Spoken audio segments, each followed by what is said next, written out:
How's it going, guys? Ghost Caliber here, and today this video is a little bit different.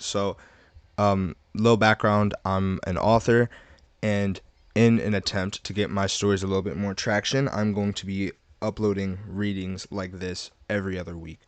So, this is the first one. It's actually a continuation of another story that will be in the description along with this story, actually. So, if you want to follow along, check the link in the description. And shout out to everybody who had a hand in helping me with this project. All of them will also, their handles will also be in the description below. So, yeah, I hope you guys enjoy the video. After weeks of experimentation and research, Spider finally found a way to kill a god. At least, he thinks he can kill a god. He reverse engineered his nanobot technology, the same technology that can heal him from any injury. With his new invention, the Onan bots, they will continuously deconstruct the target's biomatter. Now, the multiverse's most wanted has entered the domain of the gods to do battle and hopefully level the playing field between man and gods without the use of godly weapons. Spider, wearing his jacket vest with a spider decal on the back, along with a pair of nice blue jeans and motorcycle boots, he marches up a golden staircase that ascends into a dimension filled with clouds. With each step, he gets closer and closer to Sinenthia, a goddess of weather and fire. With each step, his self-doubt grows ever more. Thoughts begin to fill his mind. Will I really be able to kill a god? I fought some pretty strong guys, and even killed a planet. But a god? A god? That seems a little too much for me. After a few more minutes of walking up the golden staircase, he arrives on a platform. The platform was like a mirror, reflecting the surrounding clouds' image. Spider stands at the center, looking around at the beautiful scenery. The fluffy white clouds and blue skies that encompassed the world around him. Then, as if she knew exactly when his breath was taken away, she appeared. In that instant, the clouds turned black and the sky orange. The once clear and quiet sky became raining and thunderous. Her appearance was split down the middle.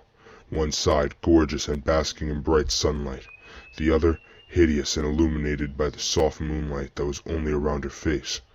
She was huge and floated above the platform. Spider wiped the sweat off his forehead and said, "Hey, you're Sinenthia, right?" She responds, her voice echoing, sounding both beautiful and horrendous. Yes, I am mortal. I know of you, Spider. I know of your intentions to take my life. What a foolish endeavor. Spider begins to walk tauntingly from side to side. Yeah, guess I'm just the epitome of bad decisions, right? Heard you ain't the best yourself. Destroying a universe just because they wouldn't submit to your rule? That's rough. The thundering among the clouds progressively gets worse with each sentence. Spider takes notice. He smirks as he glances at a cloud and continues. Ever since I was young, I never really liked bullies. Even if the odds were stacked against me.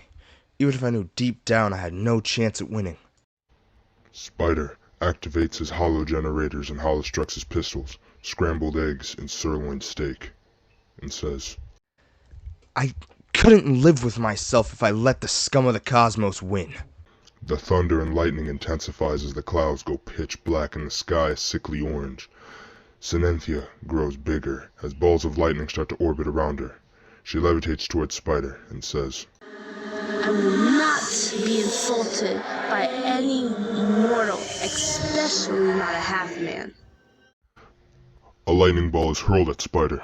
He narrowly dodges the projectile. He smiles and opens fire on the goddess. The hollow rounds bounce off her skin. He then realizes there is a layer of armor coating her skin. Before he can use one of his gadgets, a tornado with lightning balls orbiting it pursues Spider. He dodges them, but after a few minutes of dodging lightning and 100-mile-per-hour winds, he realizes, even with all of his cybernetic augments, he still gets tired. In a last-ditch effort to stop the flurry of projectiles, he chucks a starlight flash grenade. After her eyesight comes back, she continues her onslaught of attacks, an onslaught so destructive that if done on any other realm, the fabric of space would tear. After several minutes of pelting down on Spider, she stops. Her anger intensifies even more than ever before. The cloud's thunderous claps become deafening as she realizes she's been fooled. Spider wasn't there. Hollow Spider has taken his place. He then says, "Lucky me if I were flesh and blood, I'd be done for, man." While the battle raged, the real Spider used his Neuralink and recalibrated half of the nanobots in his blood. Instead of being designed to heal him, they were now providing him with energy to keep going. Spider uncloaks as he walks in front of Cynthia and says, You play rough, lady. Now I understand why an entire universe stood no chance against you. Cynthia interjects, Loathsome mortal, how dare you play me for a fool? Spider snickers. Maybe if you weren't a fool, I wouldn't be able to play you. I will enjoy making you beg for mercy. You had a difficult time trying to kill me. What makes you think you can handle both of us? As more lightning projectiles begin to rise and orbit around Cynthia, Hollow Spider walks over to Spider and pulls out copies of his guns and says, "Hey, Spider, guess what? Spider, confused, responds. What now? It's time for trouble. Spider smiles, and they put their backs on each other and say, And make it double." Spider and Hollow Spider unleash a barrage of shots as they dodge the projectiles. Spider, in an attempt to dodge a lightning strike and a tornado at the same time, ends up getting struck by the lightning. Spider buckles due to the white-hot pain of the strike. Right as Cynthia hovers above Spider, she summons numerous lightning orbs and tornadoes to surround him, making escape near impossible. Spider looks around hopelessly and accepts defeat. Cynthia smiles and manifests a spear.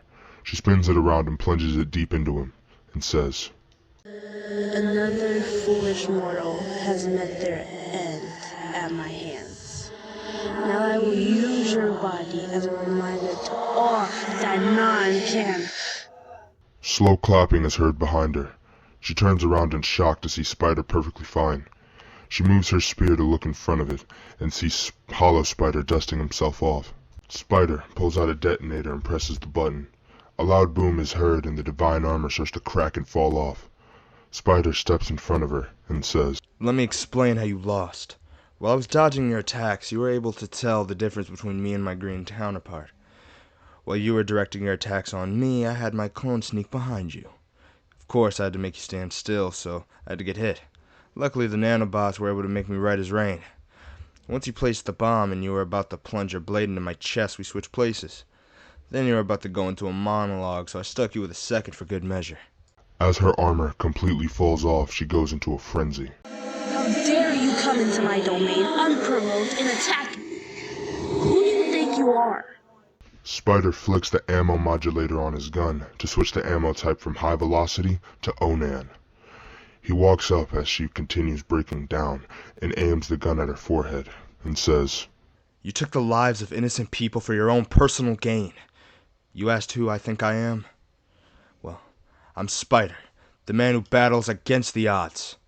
With one shot, the bullet rips through her head. As her body falls to the floor, Spider inspects the wound in her head.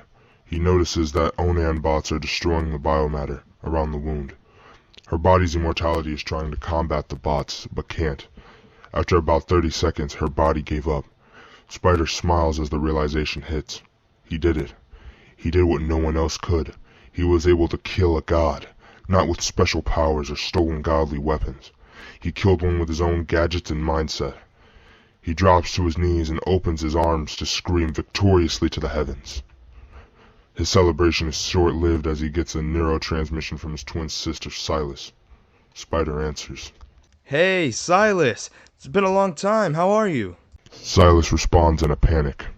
What the hell have you been doing, Spider? The gods have been notifying us for the past few minutes that one of our operatives is killing one of them. The only operative I know to be that stupid is you, Spider. Well, to be fair, I'm here on my own accord. I'm not representing the MUF. Also, guess what? I did it. I killed a god. Isn't that awesome? No, it's not. I warn you that is an indirect violation of the Multiversal Unification Federation peace treaty with the Lord Su and the Gali Alliance. Whatever. Just say it was me, and if worse comes to worse, they'll try to kill me. Other than that, I'll be fine. Dios mío, fine goodbye, Silo. Bye-bye, Silas. Spider descends the steps, proud of what he had done. Little does he know, this moment will paint a target on his back for the most elite fighting force the gods have to offer.